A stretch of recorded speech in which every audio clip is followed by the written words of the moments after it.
Hey guys, Ryan Earnhardt here from CreativeSoundLab.tv. I'm going to show you how to use mismatched gear as a stereo pair. It's a really cool technique. It's something that you can use on compression, EQ, lots of other things. So yeah, this one's going to be a good one. Stick around. I'd spoken last video about my switch to Studio One. As you probably know, I've been playing around with it for a while. A lot of DAWs have an in-out plugin, but I just liked how the Pipeline XT did things. Now, in a DAW, you select 1176, and it automatically puts it on a track. It could be mono, it could be stereo, it really doesn't matter. You don't even think about it, okay? We just kind of throw it on there, and it's good to go. However, in the world of Outboard, you have one compressor. That means you have one channel of compression. You can compress the left, but not the right. So this technique is, I think, a really good use of Outboard. It's a really good technique, and it's kind of a classic. I mean, we've used this technique in microphones, and we're using it today in Outboard. And so the idea is mid-side, or MS technique. And so it's basically this idea that we can have one microphone. If we're thinking of mics, we can have one microphone only recording the center, and then a microphone that only records the sides. And that's a figure 8 mic. And what we're doing is we're taking tracks, we're converting it back into MS temporarily, and then we're shooting out those two tracks, the mid and the side, to Outboard. And so the mid goes to one compressor, the side goes to another compressor. So the real benefit here is the fact that left and right, the side, it's going through the same unit. So we don't get any weirdness of the stereo image. It's almost like having virtually identical matched pairs of gear for left and right. But in this case, we're just using mid-side, and we're using a piece of gear for the sides. You see the benefit of this? There's just no way that we could get it matched this good. But because we're processing the mid and the side different, we know that the side is literally going through the same unit, and the mids is going through a different unit. We could have the mids being really compressed, like the low end of a drum bus, but then we can have the sides less compressed. Or we could do the opposite. We could have the sides more compressed, and the stuff that's right down the middle, the kick and the snare, be less compressed. Okay? Here we have a WT comp, and it's got a really nice kind of an overdrive, a saturation to it that just comes very naturally when you go about 2 o'clock past the dial. And I have that for the mid of the drum bus. And then for the sides, I have the Heritage Audio successor. And that is a diode bridged compressor, and it's a bit cleaner sounding than the WT comp. And I have it going very fast and actually on limit. So the WT comp down the mid is like a 3.5 to 1 ratio. It's very gentle. But the sides is very aggressive. So in theory, we could get a kind of a very wide image, but we can still play around with the levels and make sure that the outputs of these units are giving us a nice balance between what's in the middle and the sides. We don't have to have it just totally blown out super wide. But the fact is we have more sustain now out to the sides. So we have more, say, room tone, room sound out to the sides. We have more sustain of the cymbals out to the sides. Whereas down the middle, our kick, our snare, it's not over-compressed. It's a little more open sounding, but with some added saturation from a totally different compressor, right? So, again, the magic of this is that the sides, left and right, you could say, but the sides are going through the same compressor.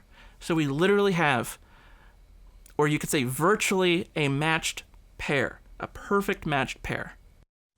Studio One has a plugin called Mix Tool, and this literally just says MS Transform, and you put it ahead of the Pipeline stereo, and then the left is the mid, and the right is the side. And in this case, I have it out 5 and 6. So that means output 5 would be the mid, output 6 would be the side. And then from there, I can choose what I want to use. Now in this case, I just kind of naturally had 5 and 6, so I said, sure, those two will work. Whatever. I just wanted to kind of prove the point that like these are very different compressors, but it can actually sound pretty cool and it can work. So we have a transform, then the Pipeline XT, and then we have a transform back. So it's transforming the mid-side back to stereo left and right. So here's what it sounds like.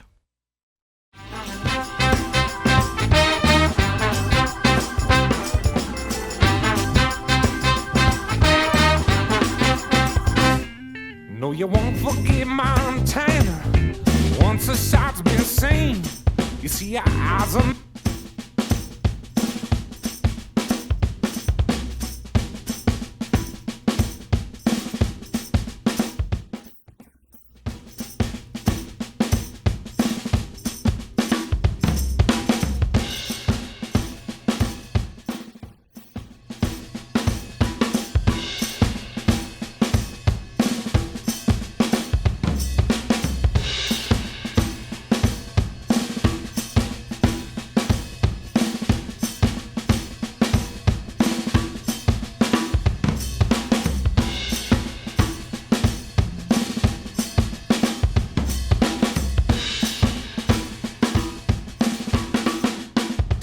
Yeah, really cool. I mean, you can kind of hear how I overcompressed the sides. We had a little bit more sustain, a little more room sound. I had to kind of balance, it's a balancing act, right? I had to balance the output with the red knob there to be a more appropriate level. And because it's detented at 2 dB, I feathered the output of the WT comp to kind of fine-tune the mid to side ratio. But that's with the drum bus. Now, this was just compression. But what's cool is, like, say something like an EQ. I only have one of them. But I could use that on the mid channel. What about my favorite high-pass filter, the RPQ2? And I can use the high-pass filter to filter out the lows from the sides. I could even use the built-in curve EQ to add some high-end clarity or air to the sides. So this gets interesting because I'm not only just using compression, but I'm using EQ. And in theory, I'm able to use basically one piece of outboard in a stereo bit of program material, okay, some sort of stereo piece of audio, and I only have one of something. Okay, that should just blow your mind, okay? But this is such a powerful technique. You know, you turn these knobs, how do you know that, even if you had to, how do you know that you're going to match left and right perfectly? You don't, you know? These aren't detented knobs. Neither is this. So it would be by ear that you have to match left and right. However, using the mid-side technique, you don't have to match it by ear between left and right. You can, you know, curve out the lows. You can boost the highs without any worry that you're going to go out of balance. So this actually is on the main stereo bus. Okay, this is super cool. Let me show you a little bit on how it sounds. She's meaner than the police, and she is slyer than a cat. She'll make you buy her flowers, she will run off with your cash. Yeah, women come and women go, but this one's not the same. If you fall down for Montana, boy, you won't have me to blame. She runs, drives, so dry. She runs, drives, so dry. Don't even try.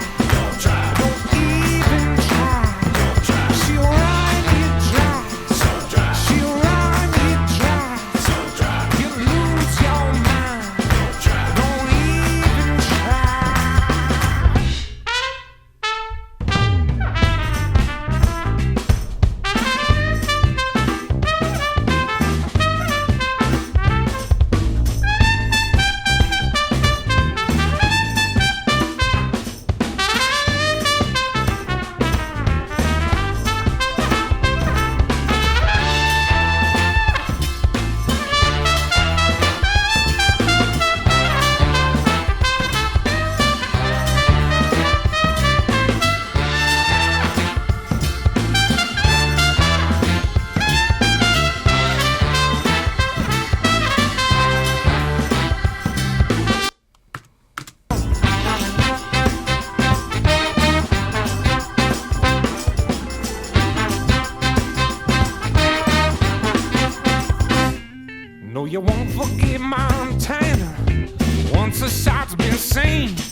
is made of dreams. Yeah, women come and women go, but please do heed my sound. If you ever see Montana, boy, you better turn yourself around. She run it dry, so dry. She run it dry, so dry. Don't even try, don't try. Don't even try, don't try. She run it dry, so dry. She run it dry, so dry. Don't even try, don't try. Don't even try.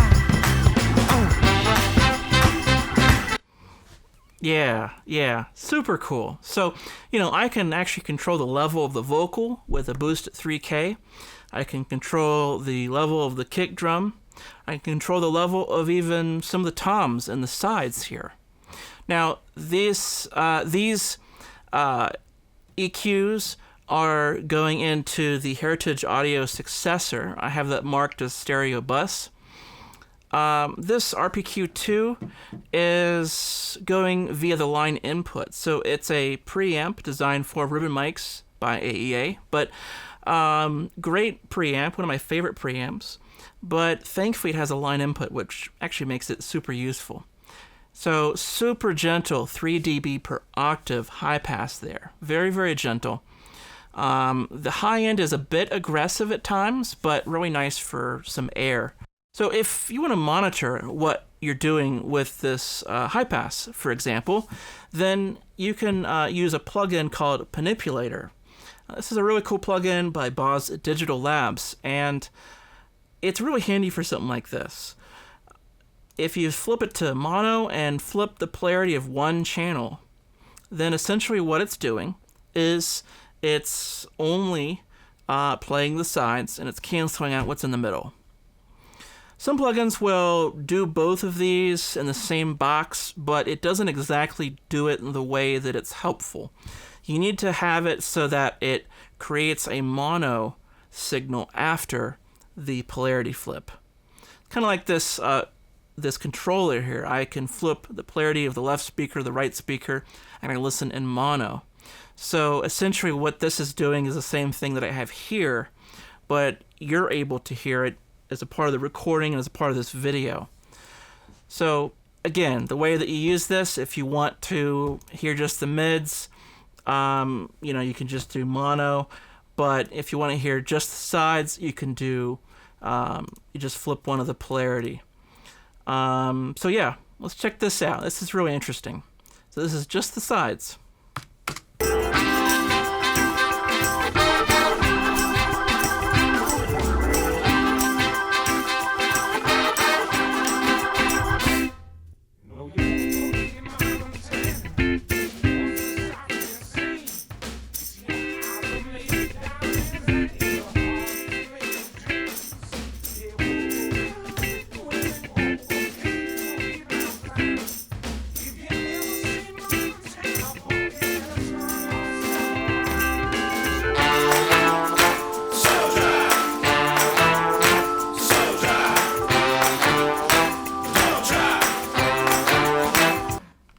Okay, so that is just the sides. Now, if we want to hear just what's going down the middle, we could hit mono, and that will give us basically a mono mix, but I'm not sure that's the same thing.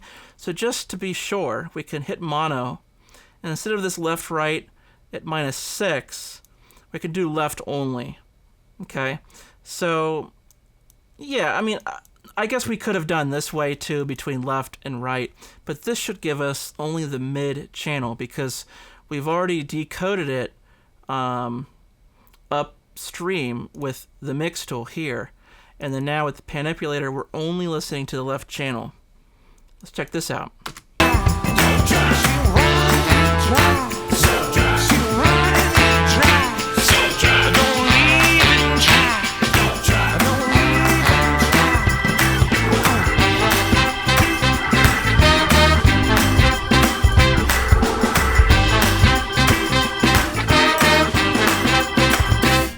She's meaner than the police, and she is slyer than a cat. She'll make you buy her flowers, and she will run off with your cash. Yeah, women come and women go, but this one's not the same.